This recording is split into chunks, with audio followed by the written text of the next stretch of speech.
Okay, go when you're ready. Okay.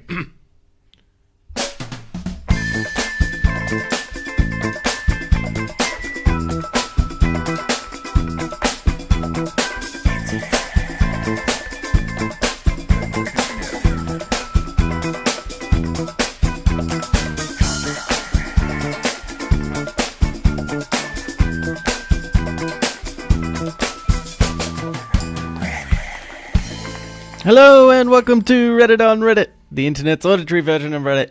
I'm Nelson Allingham, joined by Michael Campbell. Hey, Nelson, what's going on? Well, Cambo, as you know, Yep. Reddit has changed their interface. Yes, I did know that. I knew it about 10 minutes ago. Actually, When it was you- more like 30, maybe like 2 minutes ago. Yes. Yes, you were more Reddit savvy than I. I simply react to Reddit for those new listeners. What's changed? What's the big hullabaloo? It's worse. It's far worse. Okay. Is this one of those That's things all you need to know. Because I find this on any kind of like social media, like Facebook, as soon as they change it, I'm like, I hate it, it's the worst. Yeah. And then like 3 days, I'm like, I'm very conscious of that, and I'm normally one of the people that be like, oh no, like they've actually done some really good stuff. Yeah. But no, there's things like you could normally minimize people's comments, and so then you can just get the next one in the feed, and I can't work out how to do that at all, and I feel like it either doesn't exist anymore, which would be dumb, because a lot of Reddit isn't about the post, it's about the comments afterwards. That's like 90% of Reddit.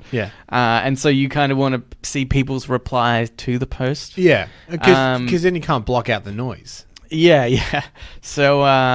So you can't really do that. So you have to keep scrolling down like really far. It's really annoying. That's weird. Yeah. Well, if anyone out there is more Reddit savvy than us, write in and let Nelson know how to use Reddit.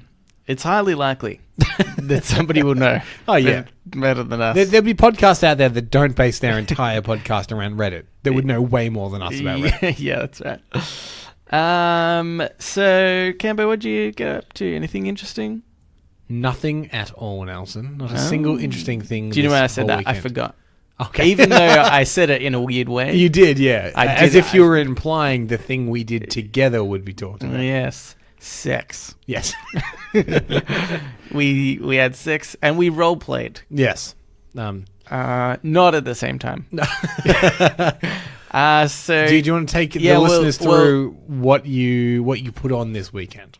Well, I think we said at the end of our last episode, but we played Dungeons and Dragons for the first time. That is, Cambo's first time. Correct. My first time being Dungeon Master. Yep. Or Cool Face, as I've heard some of the members of the group mutter under their breath to me, I think they were embarrassed to say it aloud. It's like if you went up to a really cool person. Yeah.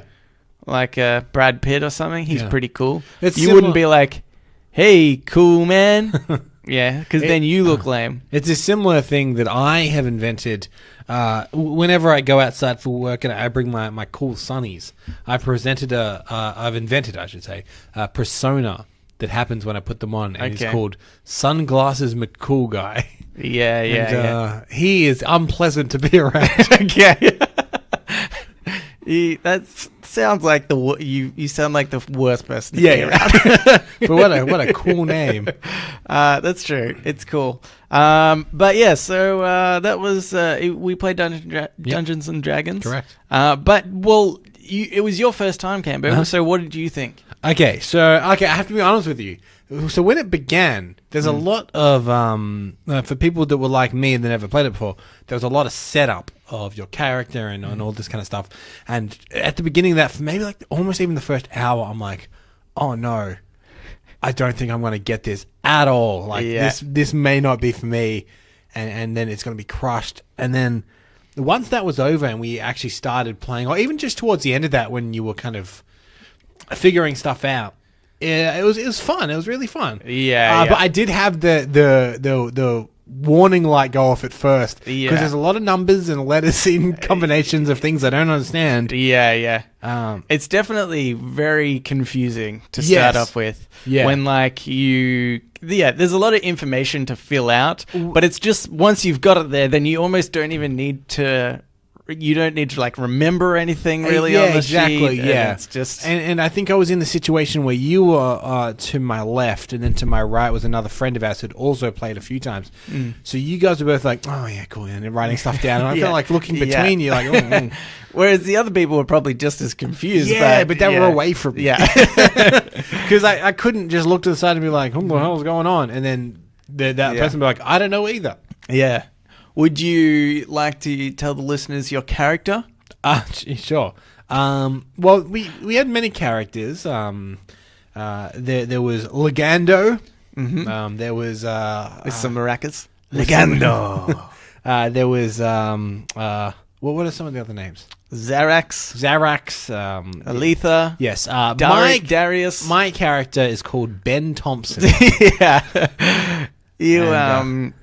It's very original, actually. Thank you. I mean, it sounds not original, but in a game of D&D, that is a very original name. Yes, and I've made the maybe somewhat difficult decision, especially maybe in your eyes, or my team players' eyes, to be a coward. Yeah. So it's very difficult because, as I discovered as we were playing, a lot of battle. Yeah. Yeah. It's like probably like 60-40 in favor of battle. Yeah. So, yeah. So that was interesting. That was an interesting learning curve. But Ben Thompson lived on to fight or not fight another day. That's true. If I get over like having to work around you not fighting, I'll just kill Ben Thompson off, and you have to create a new character. It's my own doing. Yeah. All right, Campo. Let's get into Reddit on Reddit. Okay. This first one, I think you'll like this first one. It's by the Jedi Apprentice. Okay. And this was in the subreddit. Yep. Called Thanos Did Nothing Wrong. It's ticking all my boxes so far. Yeah. Great username, great subreddit. Yeah. Okay. I love that this subreddit exists. It's awesome. And okay, so this post, and do you know how I found this one? I sorted by, on the front page, I sorted by popular and top posts of the week. Okay. This one had 126,000 upvotes. Right. That's huge. A lot of good karma. Yeah. So this person says, I'm working on ways to ban half the sub. That is, if you guys really want to. Get this to 60,000, aka half the sub, upvotes. That way I know this is what you all want. It's so brilliant. Okay, so the people subscribed to Thanos Did Nothing Wrong. Yeah. I presumably a random half of them will be just banned. Yeah. Oh, that's yeah. That's really good. I love that because I think the other thing is, how could you, like, what else do you talk about in that sub? Yeah. It's just kind of a joke to be part of it in the first place. And so then I think this is like you may as well close down this sub now. We proved a point. Did you ever go to, there's a website called, I think it's called like didthanoskillme.com. Okay. And it either gives you a yes or a no when you look at it. I survived. 50% chance. Yeah, I survived, as did one other of my co-workers, but the other 4, they all perished. What's it called? I think it's didthanoskillme.com. Okay. Or it's something along those lines. Kill me. Oh, we're getting... Can't Thanos kill you? Did Thanos kill .me? You were spared by Thanos! Hey! All right. Yes, the podcast lives on. We were both spared. Okay. That subreddit, I just love the idea that someone logs in and then types it in, and it what happens if you block? Does it just not show up, or does it so you can't access? I actually think that you can't even access. Oh, there might be different levels of banning. So maybe it was like half people can't post anymore. Maybe I don't know. But let's say it doesn't turn up, and you sit back in your chair and you go, huh. He did it. He actually did it. He really did it. That son of a gun, he really did it.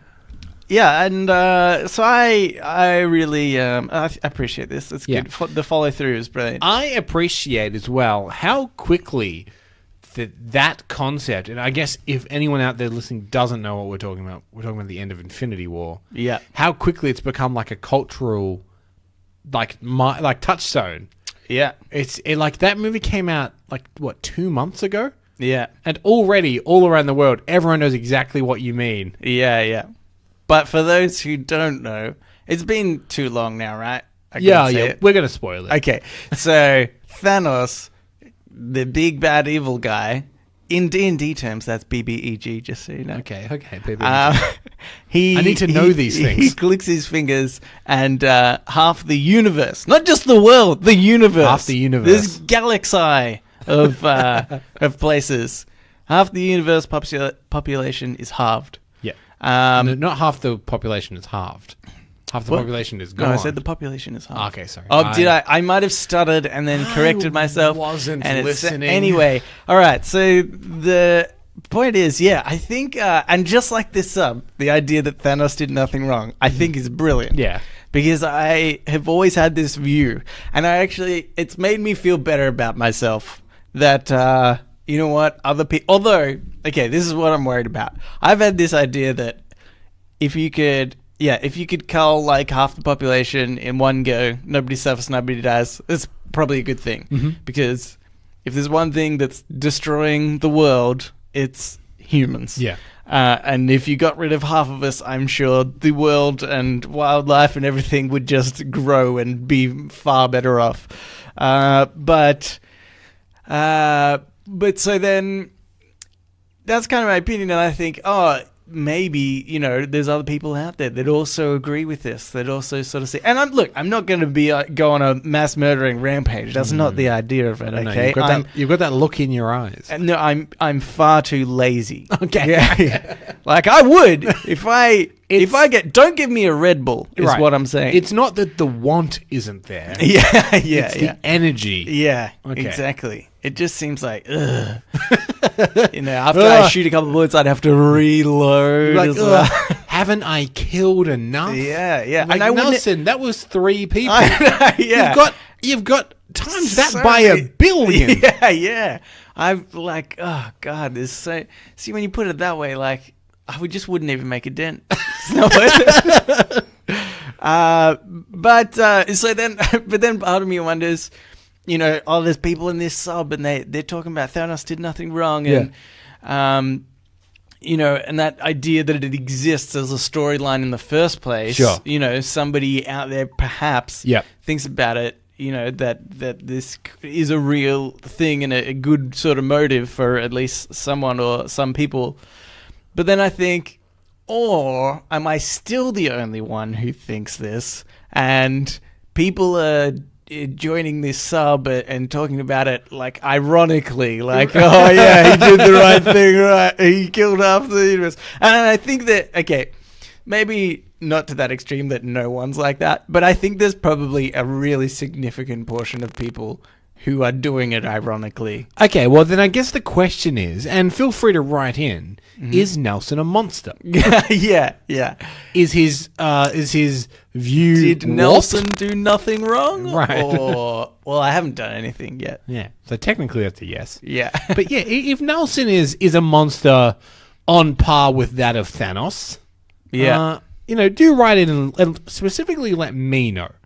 Yeah, okay. Because if I am weekly sitting down with a monster, I mean, I'm not going to stop, but it's good to know. I'm going to make you go onto a website that said, is Nelson going to kill me? And you got a 50% chance of living. Oh, fair's fair. Yeah. The one thing I do appreciate about that movie in particular as well, they changed it a fair bit, I think, for the better. In the movie, he's doing it like a humanitarian thing because like resources are finite and there's too many people and there's not enough resource. Whereas in the comic, it's far dumber because I mean it's a comic. It's always going to be dumber. But in the comic, he's in love with Lady Death. She's like the personification of death. Okay. And he does it to impress her because that's the biggest like a mass killing ever, and that would impress Death because he's in love with her. Oh wow, that's really interesting. So when it was written, the idea was it wasn't anything to do with a greater good. No, back in like the 80s or whenever it was written, it was to impress a girl. That's why he did it. Wow. Yeah, it's dumb, isn't it? Yeah, that's so dumb. That does make it way, way worse. As excited as I was. This is be one of the first times where like a movie's done, at least in terms of the like underlying story, they've done a good job over the top. I think that because the thing is always that the book is better, right? Yeah. But I think there are examples of when the movie does something better, but it's like I think it's like an underappreciated thing when the movie does something better, and I think that that's a good change. I mean, you just heard how dumb the other one was. Yeah. Whereas, like, you're right. Like in the movie, you kind of like, I get it. Like, yeah, exactly. It makes it way more of a plausible thing. Man, it's so interesting. Yeah. Because if that happened in the movie, you'd be like, I just want to impress some chick. Right. I mean, not some chick, Nelson. She's Death. Oh, okay. Yeah, that's impressive. If I was her, I suppose I would be impressed. Yeah. No, I don't think she even was. That's the thing. Oh. I think she friend-zoned him still. Yeah. She walked away with just some like hunky guy. With Thor. Yeah. He's a good guy. Yeah, but I mean, I don't know. Like, have you seen those abs? I mean, look at him. Yeah. Okay. Good. All right. Well, Kempo, let's mosey on over to Today I Learned. So now it's time for Today I Learned. Let's play the intro to that. Today I Learned. This Today I Learned is by Matt Ayo. Ayo. Today I learned heart transplant recipients often report changes in temperament or aesthetic taste which parallel traits of their donor, going as far as pursuing the same hobbies and adopting the donor's musical tastes. That's isn't that? It's really interesting. It's such a weird thing because like it's a heart, right? Yeah. You would think that it's just an organ that functions in a certain way. Yeah. And that they're all essentially the same. And to an extent they are. But like it's just such a weird thing that like where does personality come from? Yeah. And if they're taking on traits of personality from a heart transplant. Yeah. It makes you reconsider what we really know about the human body and our psychology. Us specifically, because we often claim we know everything. Yeah, that's right. If we're stumped, you must be totally lost. I think it's amazing that as science progresses, I think, you know what? I think I'm calling it now. Okay. Whoa. Yeah, everyone settle down. Nelson's calling it. This is, I think, NABC and Nelson Allingham, big call. I can't believe that resurfaced. But I think the science will tell us in a few years' time that the psychology is not just the brain. I say this like that'll be an amazing discovery, but the truth is they are kind of already learning this, and actually particularly with the stomach. Yeah. Funnily enough, there's been a lot of studies, and oh god, I'm gonna like butcher it so hard, but basically it's like I've heard it referenced after they've like proved all these things about how your stomach and actually eating right and getting the right bacteria and things like that helps you just function better as a person, as a whole. Like we really underrate actually how healthy eating affects our lives, not just in a like you won't die sooner, but how like you actually your capacity to think. Yeah, Right. that's right. Yeah. But it's just very like independent of your brain, and so I think, they referenced the saying when you have a gut feeling. Okay. They said it kind of, people have always said that's always been a bit of a saying, but there actually might be truth to that, where you actually think with your gut. It's not actually. We assume everything is up there in our heads, and that's how we, express ourselves, and that's where everything comes from. Right. And so that's what I'm saying. I think, in future that will just be extended. They'll explore that more. Science will tell us more about how the brain is not really doing as much as we think it does, right. And there's going to be a lot more. I mean, there's evidence of this, because you and I know many men that think with their penis. Yeah, that's true. Yeah. And we all know that it's coming from there. Yeah. Because your brain often disagrees. Yeah, that's right. So should I trust my penis more? Is that what you're saying? I mean, that's a personal choice, I suppose. Okay, because it's always a bad decision. That's the thing.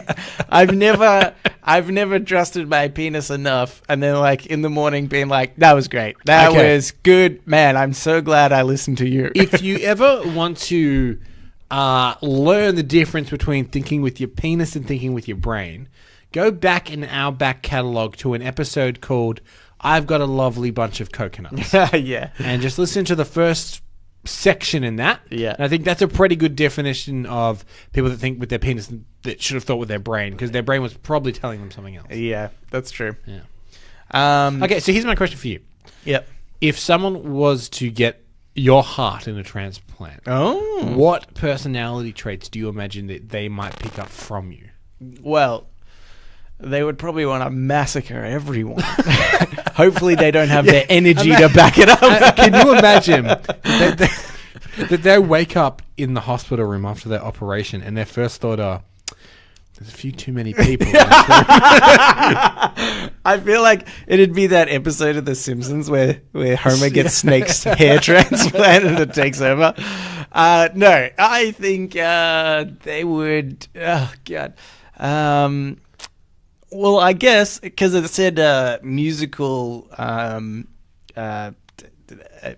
preference is the word I'm looking for. Yeah, is kind of transferred over. I knew that. I just didn't want to tell you. I think that I think that then they would get they would enjoy jazz and a bit of classical music more. But also, I wonder if, because I don't hugely listen to music. I mean, I listen to obviously podcasts a lot more. Yeah. And music is kind of always secondary when I'm ever listening to something. If I can listen to a podcast, I'll listen to that. Yeah. But I will appreciate listening to classical music when it's in films and stuff. I normally like purposefully think about it more. So I wonder if, I gave my heart to somebody else, they would then be just more perceptive to listening to classical music, right? But maybe not listen to as much music as well, because I didn't really use it. Like, could it almost be the reverse a little bit? Yeah, that's but because I'm not super into listening to music, maybe they wouldn't be. They wouldn't be. And then would they go to the podcast? Would that be? I don't know. That's crazy. Maybe they would get an extra listener to this show. I mean, you'd be dead. Yeah, well, I'd be dead. But I guess they would just listen to the back catalogue, and you would get a new person. Yeah. But then I imagine how long were we going for? Like 2 years ish. Yeah.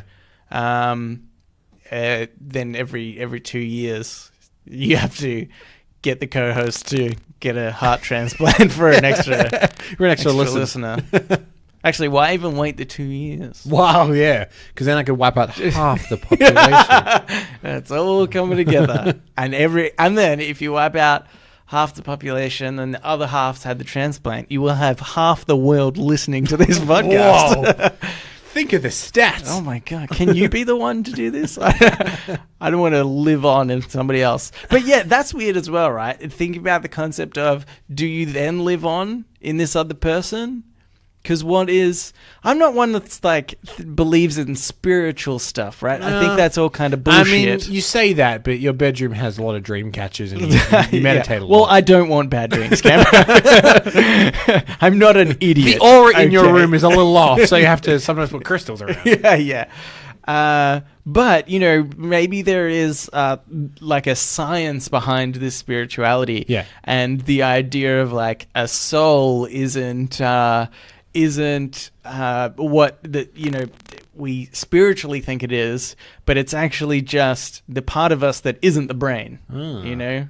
And not to say that carries on, but it's just like that extra element of us that we can't describe very well because it's not part of our brain, but we sort of feel like something exists, and maybe that's just the rest of our body being like, you know, a bit sort of conscious. And yeah, and if we donate a part, then do we maybe actually live on a little bit inside that person? You've heard it here first. Nelson has gone hippie. Yeah. He believes in auras and something. Yeah. That's a good question. Yeah, it's like, I guess technically in a sense you do. I mean, you're dead. Yeah. Yeah. But parts of you do technically live on. Okay. Interesting.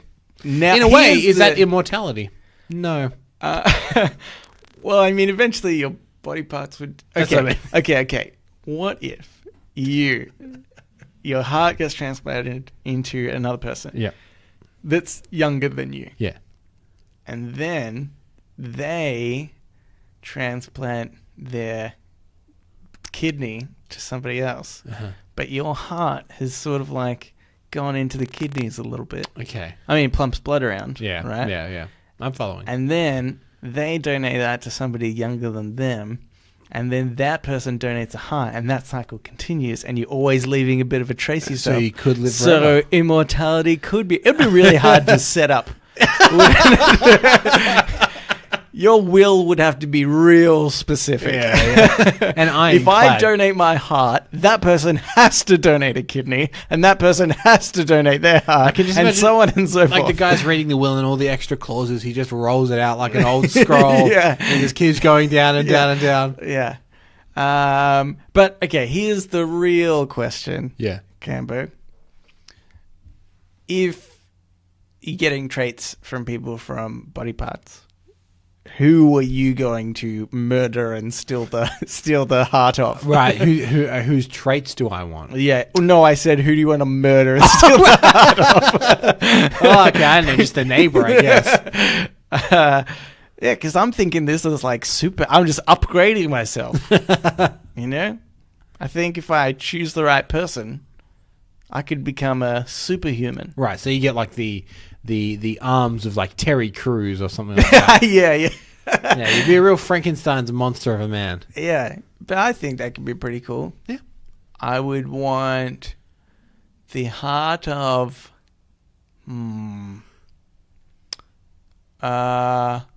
maybe like an athlete of sorts. Something with like a low resting heart rate. Okay, yeah. Yeah, well, because I also think then, you know, if I then pick that up as a hobby, because that's what it said it could possibly do, then I could be the best in that sport. And also I'd like lose weight, kind of. Yeah. But I wouldn't really see it as being like a, work. You might not have to get over that, like... you might not need to get over that fitness hump that people have to get over. Yeah, that's right. Yeah, I've had somebody else do the work for me. And you've just taken their heart. God, so easy. In fact, I'm going to groom someone real well. I think that's what I'm going to like. Get them to read really, interesting literature. Yeah. Get them to learn all these things. Work out 3 hours a day. Be a good like painter or something. Then I'll steal their heart. It's perfect. It's a good idea. Okay. I'll do another... Maybe I'll do a quickie. Okay. This is by Molly Russell. Today I learned that in the 70s, North Korea ordered 1,000 Volvos from Sweden. To this day, the cars have not been paid for. Sweden still sends an invoice to Pyongyang, but North Korea has never upheld its end of the agreement. I mean, they're not going to get it, are they? I mean, could you imagine, right? Because, like, the whole thing with, like, tension with North Korea and threat of nuclear war and whatever. If North Korea were to fall, right, and armies march upon them and they surrender, and this like the palace is surrounded, and Kim Jong-un has given up, and everyone's about to invade, and then one of the generals from Sweden's like, let us go in first. He walks in, he's like, you owe us for a bunch of cars, and don't think we're not going to get it before they take you. Yeah, that's true. You'd be really annoyed. Yeah. If they came in, blew everything up, and well, we're definitely not going to go. Like, we had a chance before. Not anymore. Yeah, that's true. I didn't really think about that.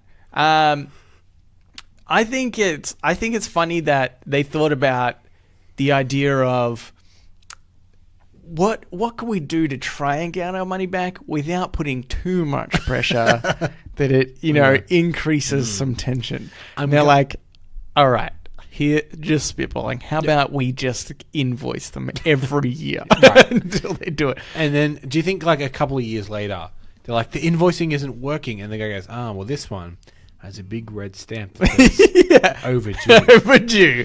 Yeah. If that doesn't frighten them, I mean, I'm sorry, but I'm out of ideas. Yeah. And that's the problem with Switzerland being neutral. Yeah. This is their solution to problems like this. Very invoicing. Passive. Very passive. Do you know what I was thinking, though? That maybe it's not, it's North Korea being smart. They're like, I don't think Volvo has the balls to actually come and claim the money. And so how many cars was it? 1,000. Yeah, see, it's not worth starting a war over either. It's annoying, yeah. But it's not worth starting the end of the world. Yeah. Because they'll nuke. That's true.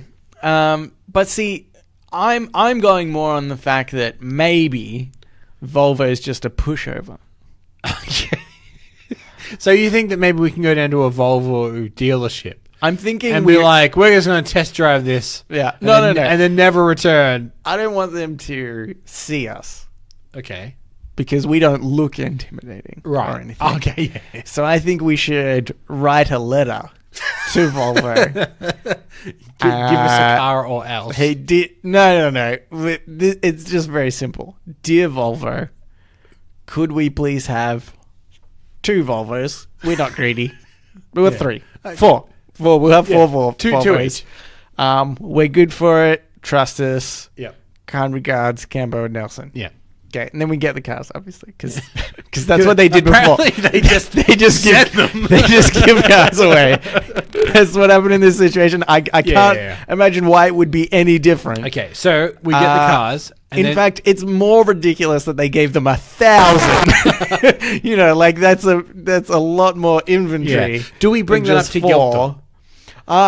Well, I think if they return the letter and say, well, that's not how we do things, then we say, well, you did it to North Korea. Are you saying we're worse than North Korea? Yeah. But okay, so they send us the cars. Yeah. And then comes the invoice. Yeah. What's your plan of action then? We ignore it. Okay.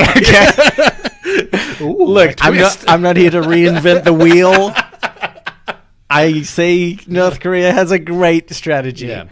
Okay, what are they going to do? And they do nothing. And obviously we will do this, but we ask the listeners, don't do this before us, because we don't want them to catch on. Yeah, that's true. I mean, they're Sweden, so they'd probably just keep sending the cars out. But I would start to feel sorry for them. They're like, oh man, I really hope people pay these invoices soon, because we've given out a lot of cars. And some guy in the back is like, don't worry, I've just processed the North Korea invoice for the 52nd time. I'm just going to send that out. I'm pretty sure this time they'll pay it. They had that summit with America. They're coming around. This would be nice if this did happen, right? Because then we'd be driving around and we'd see someone else in a brand new Volvo that doesn't look like they could afford a brand new Volvo. And we could go, listener of the show. Yeah. That's true. And maybe that's why they call them bloody Volvo drivers. Because he got it for free. Bloody Volvo driver. Just ordered a car and didn't even pay for it. Yeah, you wonder who started that. That was Volvo. Yeah, that's right. All right, Kevin, let's move on to shower thoughts. Shower thoughts, shower thoughts, shower thoughts, shower thoughts. This shower thought is by Barriola10. Not a lot of things say, this is someone else's problem now, more than a leaf blower does. Leaf blowers is such a stupid item. Yeah, aren't they? What? It really is. I would love, it's definitely a weird thing to have thought of even just inventing. Because if you reverse that function, yeah, that still works. Far better. Far better, in fact. Have it shredded at the same time or something. Yeah, and then you empty it out into a compost or whatever. Yeah. It's a lawnmower for leaves. It works brilliantly. Yeah.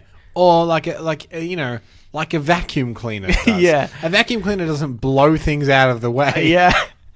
And I also like the idea of do you blow leaves away and then hope they don't come back?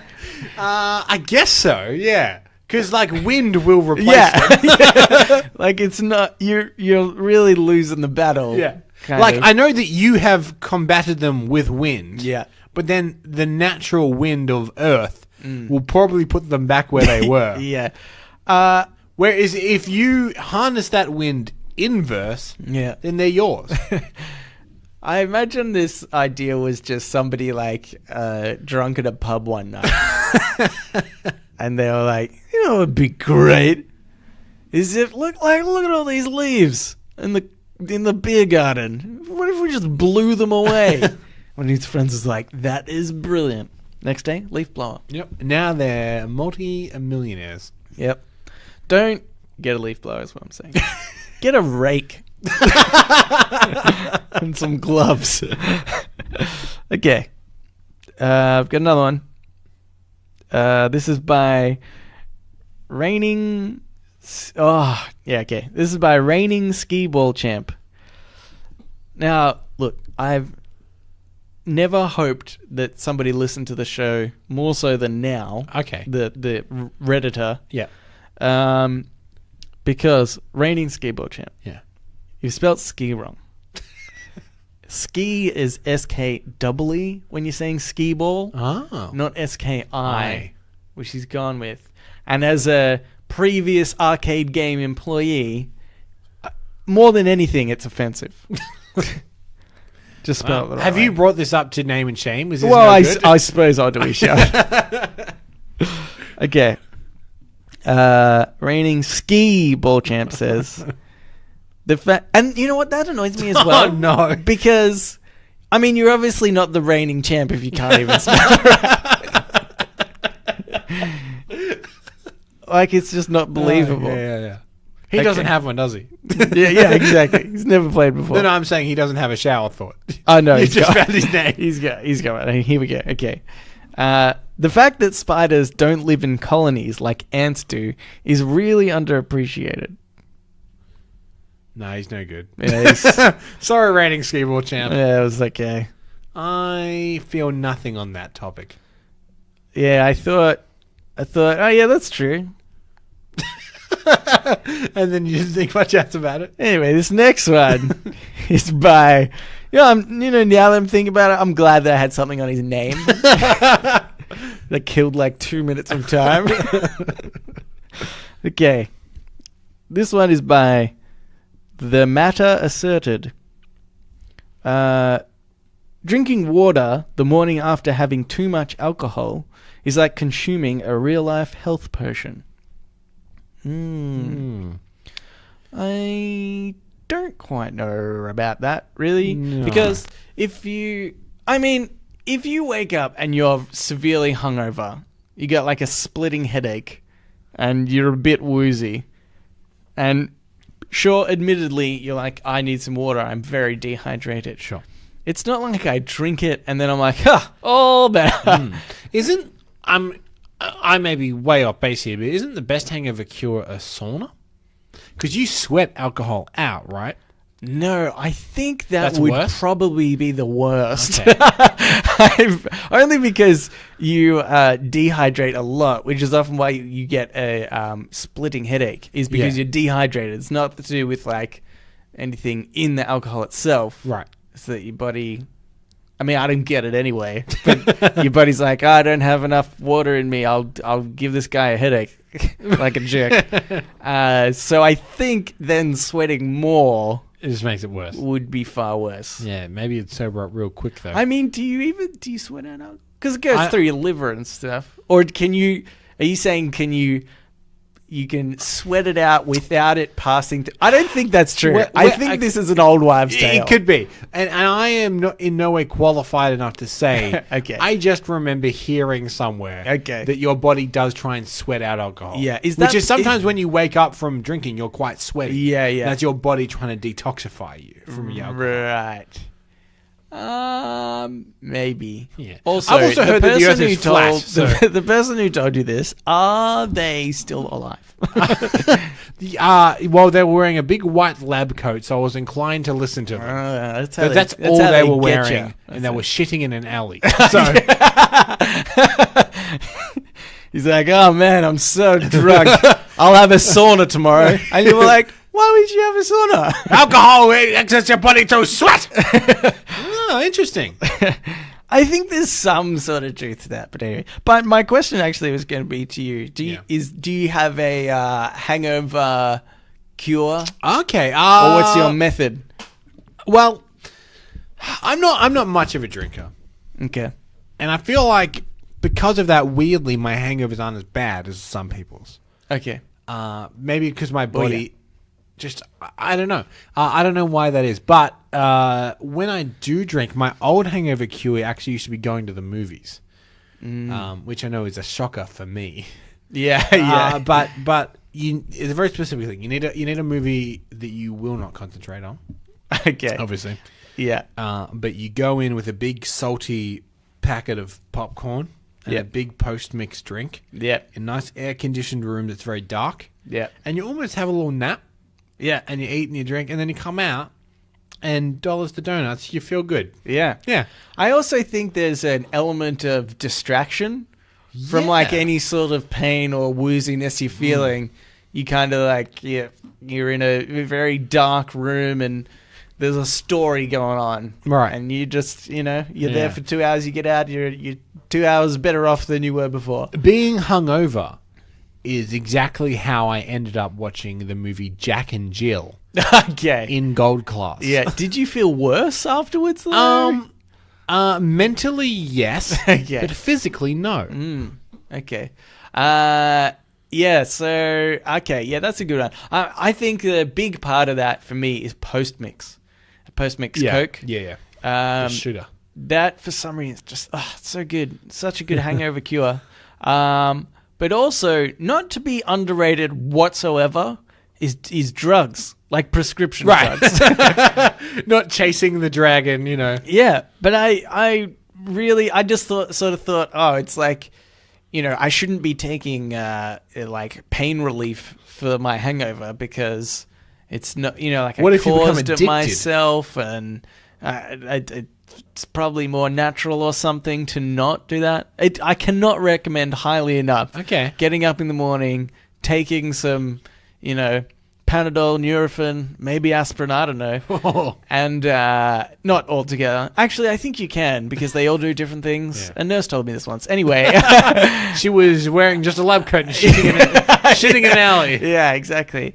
But and then go back to sleep as well. Yeah. But also the the other thing I also get a lot is greasy food.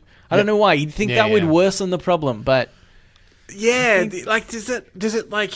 I mean, the old wives' tale is that it soaks up the alcohol in your stomach that's left over, but that's not true. Yeah, I don't think. In fact, I know that if you eat food while you've been drinking, you stay more intoxicated for longer. Really? Because your liver processes the food first. It prioritizes the food. Maybe not exclusively. I don't know. But anyway, the food slows down the processing. Interesting. Yeah. I'm always interested in people's hangover cures. So if you have an interesting one, write in and let us know. Let us know. All right. What was that? Oh, okay. Yeah. Oh, we're still on Showerthoughts. Okay. I go. You just got completely I'm lost. very confused for a second. I thought we were in Today I Learned Still. I don't know. Okay. This one is by Kodoro. The first guy to hit 2 birds with 1 stone must have told everyone.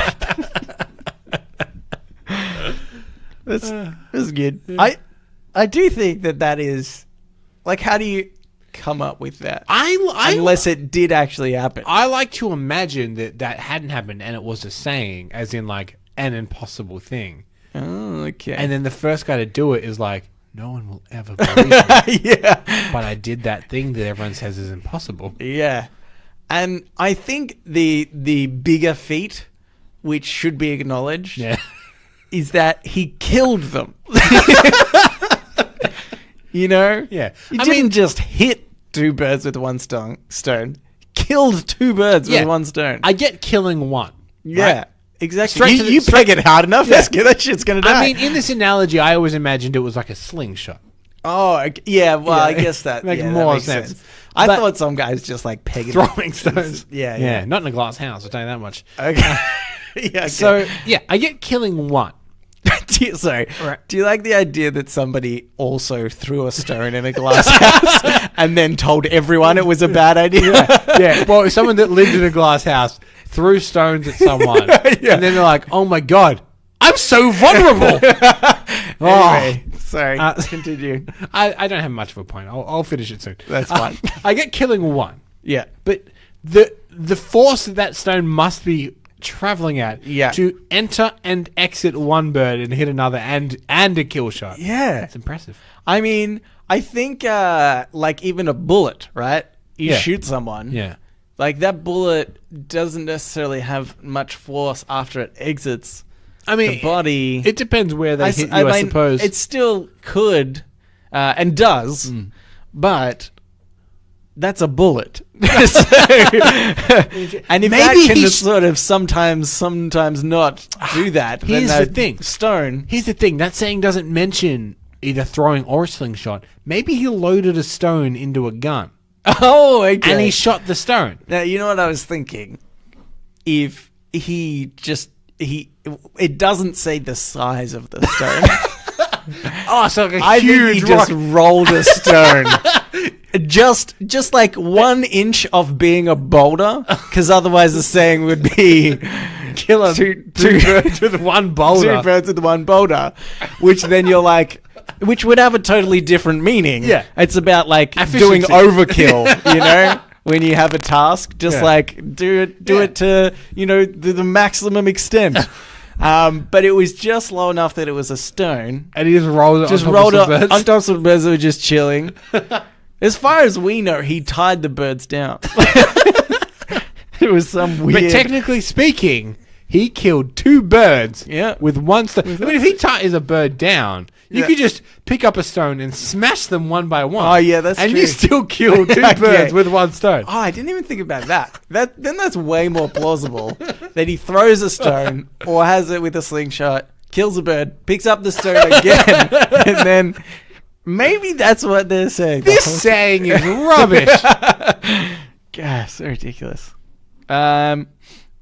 Okay. I guess I'll do this last one because I ummed and ahed for too long. This is by I Was Omni. It's so much easier to initiate a conversation with someone when you don't find them attractive. Do you think that's true? Actually, I don't think that's true anymore. No. As I wrote it down initially thinking that I agree. As I read it out, I was like, no, I don't think so. I don't think I agree. I don't really, you know, like, oh, but is it easier? No. You know what? It might be slightly easier. I reckon. Yeah. It's not like exclusively... What if they're really ugly?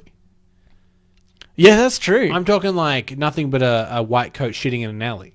Yeah. Well, they've got pearls of wisdom. But, okay, yeah, somebody's super ugly. Yeah, that's going to be harder. So I think really attractive. I think it's a bell curve. Yeah, you're right. You know? I think you're right. Yeah. Starts really hard, gets a bit easier, ends really hard. Right, middle of the road attractiveness. So easy. Do you know what that's good for? If you find that people struggle to make conversation with you, you could either be really attractive or really ugly. So I guess the thing is there, if people are struggling to have conversations with you, you really need to assess. Because that's either a great thing or a terrible thing. Yeah. This is what you do. Okay. You notice that people are struggling to have a conversation with you. Yeah. So you get uglier, right? Knock out a couple of teeth, shave half your face. Right. You know, like half your eyebrow, half your hair. Yeah. If people still struggle to have a conversation with you, then you were ugly and you got uglier. Interesting. So then, get pretty. Grow all that back. Work out properly. Maybe fix that nose problem you got going on, and then it'll be sweet. Well, there you go. Okay, let's move on to Ask Reddit. Ask Reddit. This Ask Reddit is by NBLSS. What high-level job do you think you could lie your way into with no experience and no one would notice? Oh, I mean, that's kind of true of the job I have now. The job I have now, I don't think I'm qualified for. Well, you don't. Not to make you feel bad, but I don't think that's a high-level job. No, but I'm saying, yeah, I don't think I've got a high-level job either. Okay, don't worry. Good. Just for people listening that don't know what I do, I'm not an executive. Yeah. I'll put it that way. Mm-hmm. My role still says assistant. There's no one above me. Yeah. But it still says assistant. It doesn't really? Yeah. Oh, that's bullshit. That's the level that they think of me. Okay. Being I know you report to no one technically about this, but you're not the boss. Yeah. We don't want you coming in here thinking you're the boss. But I think what my point is that I am already somewhat adept at getting jobs that maybe I shouldn't have because I was in no way qualified. Like the job I have isn't a high level thing, but there was one specific qualification you were supposed to have, and I didn't have it. Is there a reason why you're not telling the listeners? Just because, Nelson, fame is a funny thing. Okay. I don't know, just general privacy, I guess. I feel like it's a weird thing to be like, you're talking about something so, but without telling people what it is. Okay, well, no, I think people know that I run social media channels. Okay, yeah. Social media marketing. Yeah, I think that's what you needed to say. Oh, right, yeah. It was just very what jobs he got? Oh, right, but, No, so I thought it brings the context in way more as to what you're saying. Because you could be like a fighter jet pilot, and they're like, what? He's not qualified for it? I'm in social media marketing. Okay. But you were supposed to have a marketing degree of some description, which I do not have. But I mean, that's also marketing. I know, I get marketing easy. You create urgency. Yeah, it's easy. Sell stuff to people. Quick, get in before they sell out. But I've given away all my secrets. Oh shit, you idiot. Well, that's funny. And I think that there is, a lot of marketing's probably a good one. I think you can go pretty far. I think at the, top echelon level of marketing, there is, there's a lot there. And, some of the smartest, marketing minds, they do some really interesting, in-depth shit with everything. But I reckon there's, 90% of marketing jobs just anyone can do because it's basically pretty easy. Yeah, and it's kind of you learn, you look at things that have worked, and you're like, well, let's just do that because that works. And I have no interest or love for marketing. Yeah, as a thing, it's just the job I happen to be in. Yeah. But have you ever met those people that are really passionate about marketing? I used to think I was one of those people until I realized that I was passionate about advertising, right? Which is different not marketing. Yeah. Advertising, I think, is really interesting and. I could definitely see myself in that line of work. Sure. But, marketing is not the same. No. Far more boring. Yeah. Okay, this is what I was thinking for a job. Easy peasy, right? Okay, I'm gonna say not necessarily could I bluff myself into the job, but after I was into the job, easy, smooth sailing. Okay. Yeah.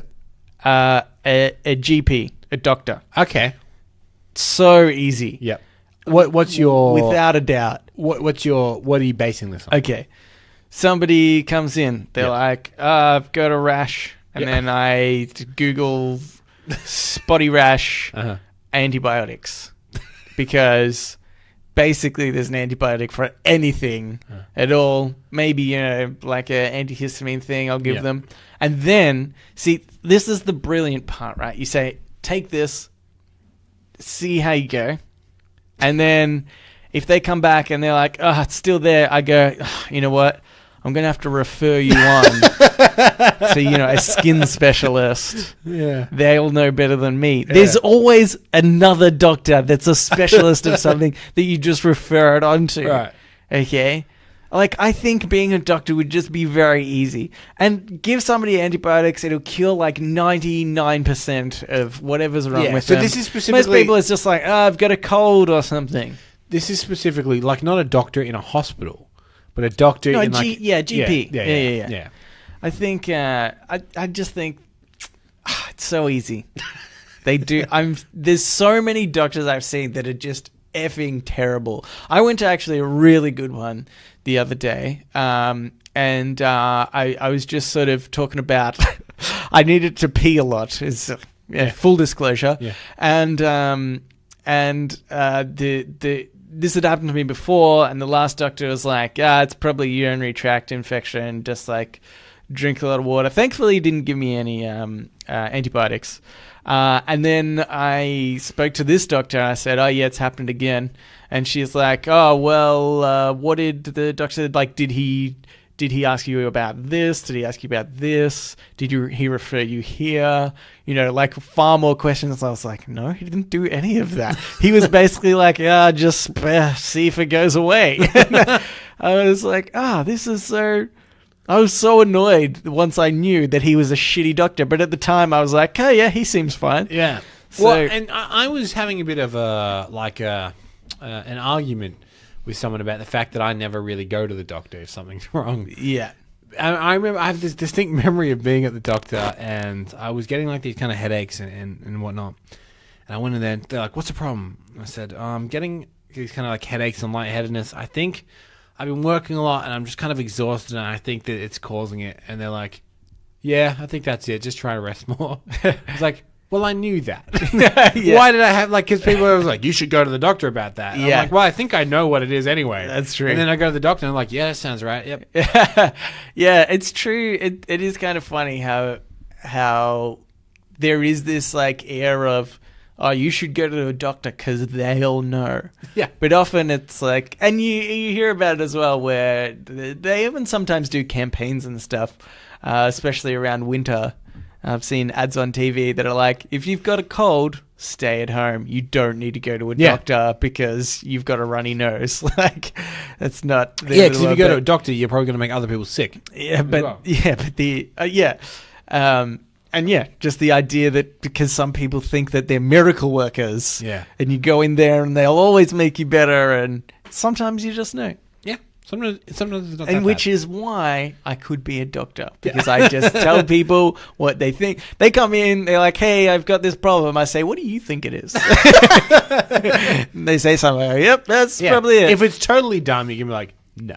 Yeah. No, I'll still do it. They were like, I think I'm dying. I've got malaria. And I'll be like, probably. Could be. Can't do anything about that. I'm going to have to refer you on. Yeah. And then I'll refer them to you, Cambo. You be when I know I've got an idiot, and I'll refer them on to you. Yeah, you just charge them a bunch of money. Sure. Tell them they're fine. Yeah. Hopefully they're not dying and have malaria. Yeah, but then you'll be in trouble because I referred them to you. So I'm in the clear still. Okay. I'm just going to do one quick one. Is it a question or is it me just wanting to point something out? You'll find out. Okay. I can't wait to know. This is by Soccer Dad Steve. Okay. What's a food/dish from your country that us Americans are missing out on? everything, any. Like, American food is not good. I don't think there is any good American food. It's just full of, like, fat and sugar and salt.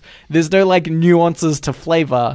It's just like, how much of this can we pack in, which your body likes, because it's like, all the things that, you know, make me function, you know, because, okay, so, side story. I heard that the reason why humans crave salt and sugars and fats the most was because when we were, this is the theory, is that when we were cavemen, it was much harder to get those things.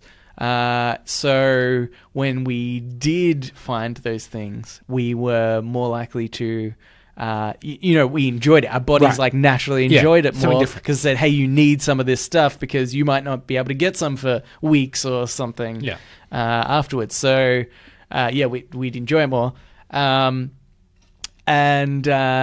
now we were able to, you know, freaking get anything we want at any time in 3D, mass quantities. 3D print some sugar or something. Exactly, yeah. So, you know, we've evolved faster than our bodies. Yeah. Does that even make sense? That's the thing about evolution. It's fucking slow. Yeah. Hurry up already. I want another finger or something. Yeah, that's right. So anyway, our bodies tell us, oh, this is like good food sort of thing. But really it's shit and it doesn't taste like anything. And just, like, Australia's not known for good food, really. No. But just anything else, I think, that, like, any other international food is better than American food, for sure. Well, you know, when I was in America, one of the Australian staples, I would say, and it's not an Australian dish, but we have it a lot, is chicken parmesan. Right? Yeah. If you go to any Australian pub, 90% of people there will order the parmesan. Yeah. And when I was in America, that was like one of the things I was thinking, oh, yeah, it's one of like the classic Aussie dishes. But they've got it a lot in America. Like, it's not as uniquely Australian as I had originally imagined. Yeah. Because I went to several restaurants and they were serving chicken parmesan there. Right. I don't think it's like quite the staple that it is here for some reason. Yeah. Which is the thing I don't think many outside of Australians know. Yeah. That Australia is, for some reason, obsessed with chicken parmigiana. Yeah. Well, but only at pubs, I reckon. Oh, yeah. Like, it's never anywhere else. Even, like, any other restaurant or anything. I would never go to a restaurant and order a chicken parmigiana. Yeah. But if I go to a pub, I will always order a chicken parma. But, I mean, I think the most Australian meal is a sausage from Bunnings. I don't think there's anything else. Okay, let's explain this for people that might not be Australian. We have a hardware store called Bunnings, and for some reason, they also sell sausages occasionally. And every weekend. They're not good sausages. They're sausages we could buy at the supermarket in bread that is very cheap. Yeah. But it's definitely low quality of both those. Both the two ingredients that a sausage in bread has.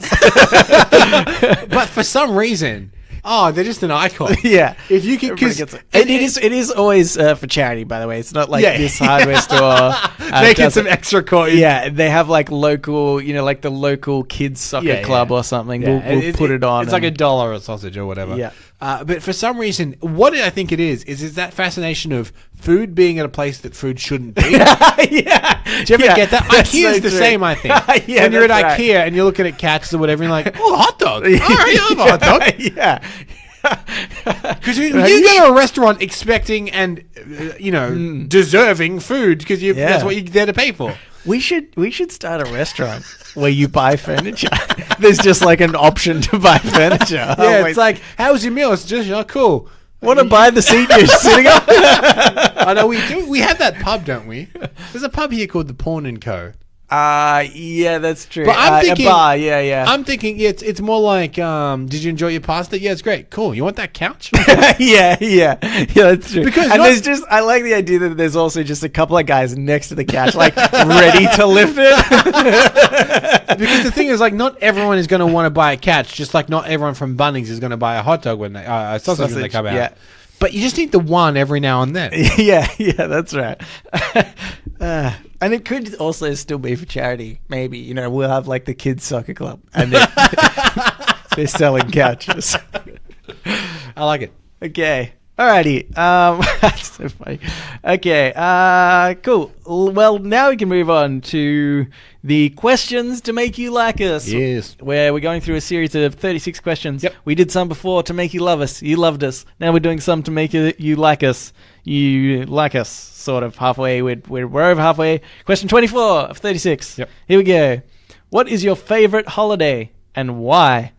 Also, I think we've had this before in the series of questions to make you love us. I think we both did I Christmas. think they doubled up on this question. No, I think holiday... Oh, you know what? This is American, so holiday probably does mean Christmas or Thanksgiving or Easter, Hanukkah or Easter.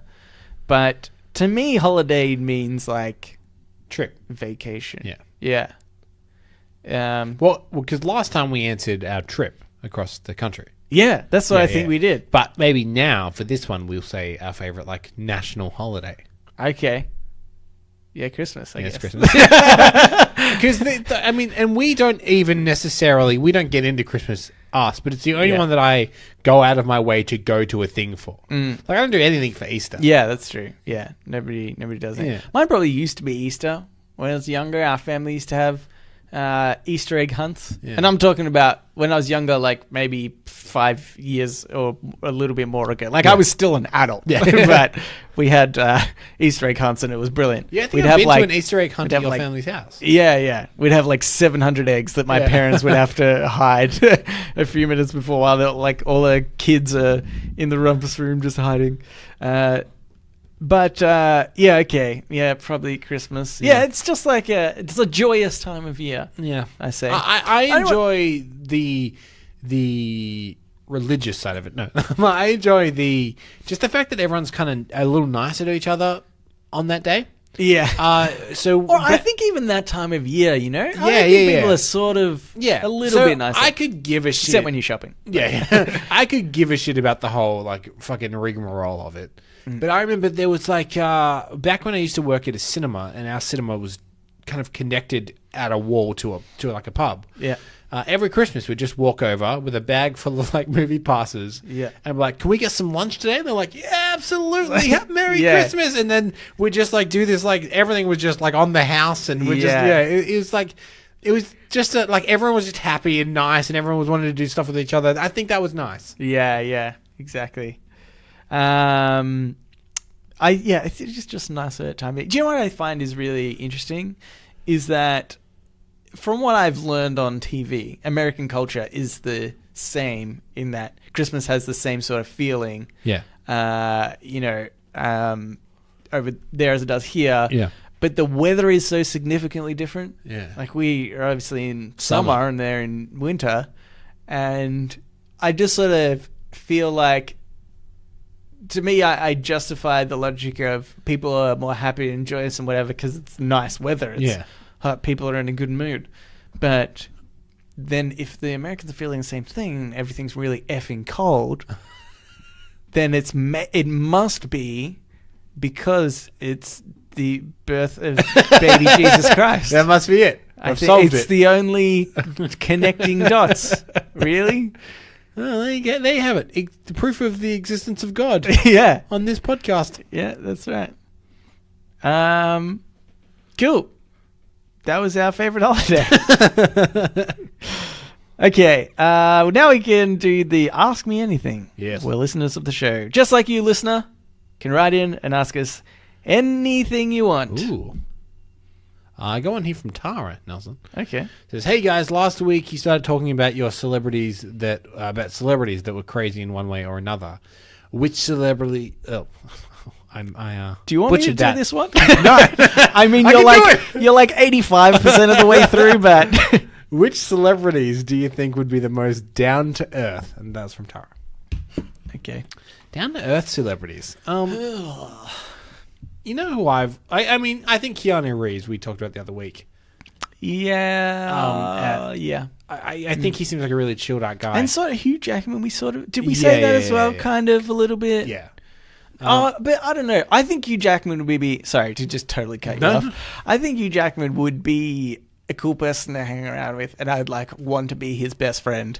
But I also don't think he'd be super down to earth. No, I think he'd be a little bit like, I'm fucking famous. Yeah, he's been Hollywood elite for a little bit too long. Yeah. For some reason, I always got the vibe that Ryan Reynolds always just seems super chilled out, and all the interviews and stuff, he's very, I don't know, he just seems like accommodating and not pretentious. And I don't know if he would be like Hugh Jackman, like he'd be aware of his fame and whatnot. Yeah. But I think that he would like at least make you feel comfortable in, Yeah.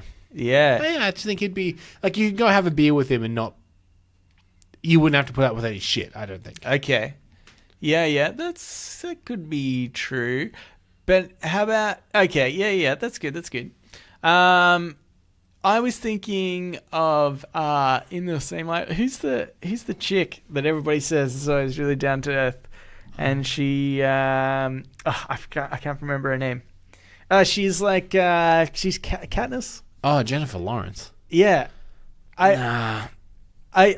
Because in her interviews and stuff, people are always like, she's so down to earth and just has a laugh and she's so crazy. No, and she brought her best friend to the, awards night or whatever, Logies or something. I find her kind of insufferable. And to be fair, I find her the same kind of insufferable that I find regular people, which is that it's like her whole thing is like, oh my God, I'm so crazy. Yeah, okay. Yeah, that's true. That does annoy me, right? People. And it's different to see it in a celebrity, but it would still be annoying to hang out with. Yeah, She'd be like, oh my God, can you believe? And I'm like, yes. Yeah. Jen. I can believe. That's so funny. I like that she's very... See, that to me, I just got painted the picture that she is very relaxed in front of you, though.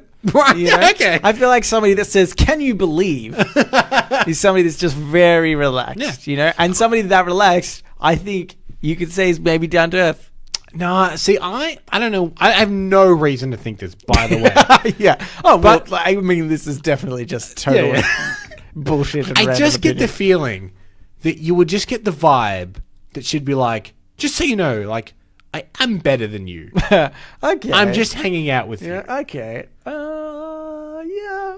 I don't know. There's just something about her vibe. Okay. Which disheartens me to say, because I used to really like her.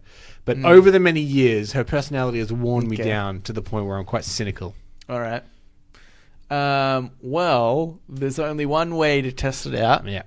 Jennifer Lawrence, if you're listening, come hang out. Yeah.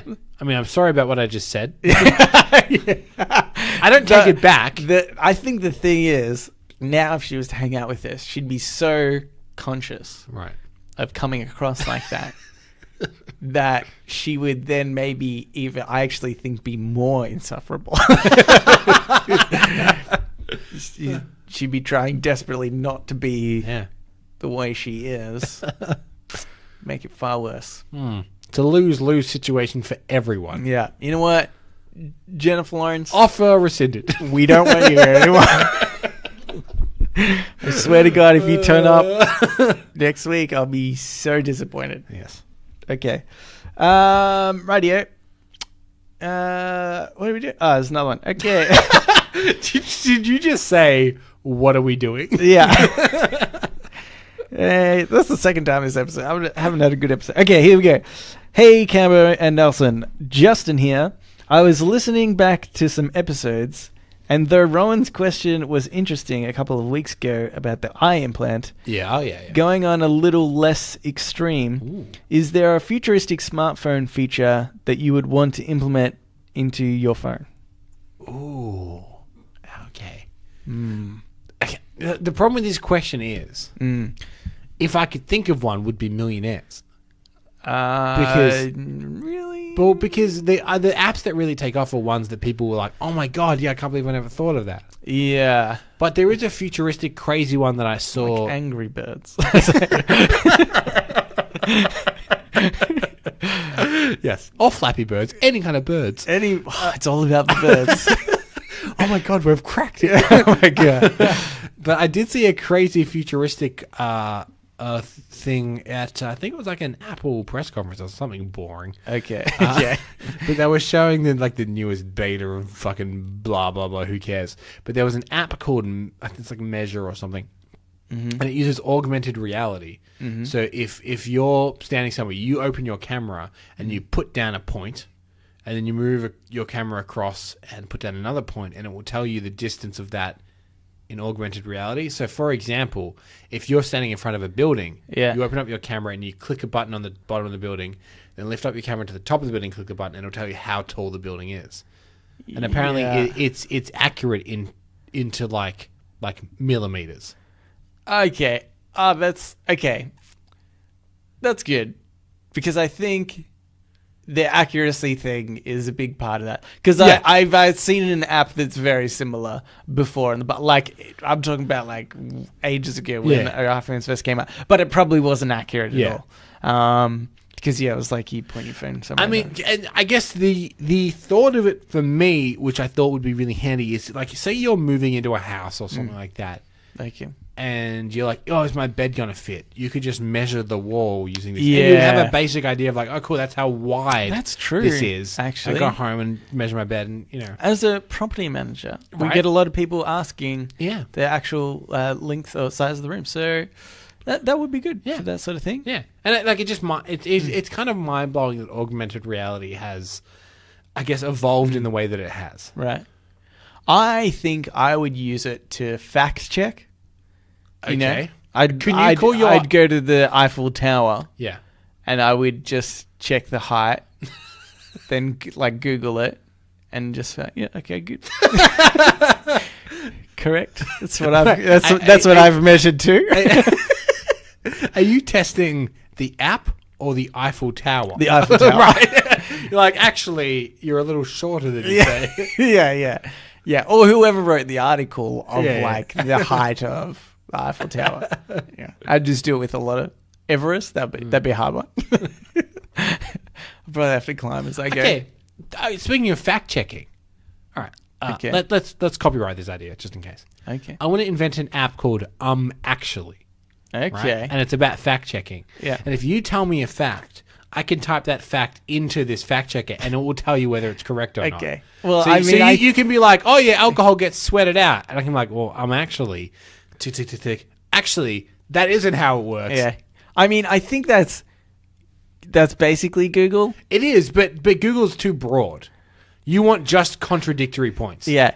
But I okay, this is what I imagine happens, right? Yeah. You have the you're finding a flaw, which I find very curious. Yeah, in your app that doesn't exist. But I'm just talking about in the way that technology exists right now. You're gonna type in, does alcohol sweat out? And you're gonna have a bunch of results that come up that say, does alcohol get sweat from pores? If you run fast enough while drinking alcohol, will you never get drunk? And it will have all these results, which are very similar. Yeah. But think about this, Nelson. Yeah. The people that Google that didn't pay on the App Store. So there's a difference. The sweet $5.99 price point. Don't get me wrong, I'm all for it. I think like you've sold it on the actually. Yeah. I would definitely download. You know what? You should just have it that it's an extension of Google. Like it does actually just do a Google search, but you edit it in such a way that the Google logo is changed and the colors are a little bit different, so nobody knows they're actually Googling everything. Just reskin Google. Yeah, I like it. Yeah, okay. Okay. I didn't think of one. A bottle opener on your phone. So what, you press a button on your phone and the bottle comes off your drink? Well, I mean, no, just like in the... they exist. Do they? Yeah. I suppose in the cover. Yeah. There's a cover. Oh, you want it built into the phone? No, I want to build... I'm not going to have a shitty add-on, Cambo. It's not like, before... Before smartphones had flashlights. Yeah. You didn't just tape a flashlight. Oh, you could, but it would just be shit. This is what I'm saying. Yeah, okay. It's like having the phone cover with the bottle opener, but it's in the phone. But then, if you put a phone cover on your phone... Oh, shit. Okay. Yeah. Like, my phone is nude at the moment, and it freaks me out. Okay. A phone that has a built-in phone cover. Okay. Don't have to buy one. Built-in phone cover. It'd be good. Yeah. I mean, I don't really know how that works. Because that's just the outside of the phone. Yeah, I think that technically already exists. That's what the phone is. Yeah, it encases the electronics. Technically, what I'm holding now has a cover because I can't see any chips or wires. Look, Camber, we're living in the future already. Add a bottle opener to that bad boy. It's a good phone. Oh no, this podcast has gone to shit. Okay, and it's also a very long episode, so let's wrap this up. Thank you for writing in, Tara and Justin. We really appreciate it. If you would like to write into us, you can do so at readitpodcast, READIT podcast at gmail.com. Mm-hmm. You can also reach us at Facebook, at Twitter, and our subreddit. They're all READIT podcast. And if you could also please subscribe and rate our show. That would be good. It'd be pretty good. I mean, not if you rate us badly. That'd be bad. Well, do you. I'm not here to tell people what to do. Rate how you feel. Their lives. Yeah. It would be more annoying if you went to the trouble to rate us low, though. You know? I mean, we have many. Like, you'd have to really be annoyed. You'd be like, I don't want anybody else to listen to this. Again, you'd have to be super... I bet you, like... Champ Skee Ball guy, he's gonna rate us real low. Or my new suspicion, if anyone does give us a 1-star rating, they work for Reddit and they're jealous of our success because we've overtaken the official Reddit podcast. Yes. In what context? Just in capacity of podcasts. in amount of episodes. Yeah. Because we came out before them, so just naturally we're always giving. They'll never win. Listeners, they've probably definitely got more. But theirs is it's pretty bad, to be honest. Ours isn't great either. Yeah, well, I know. Which says more about them than it does us. Okay, so thanks for listening, everybody. Yeah. And Cameron, this isn't the point where you press the outro song. No. I want you to really work for it. You definitely were not prepared. You were just waiting for me to go.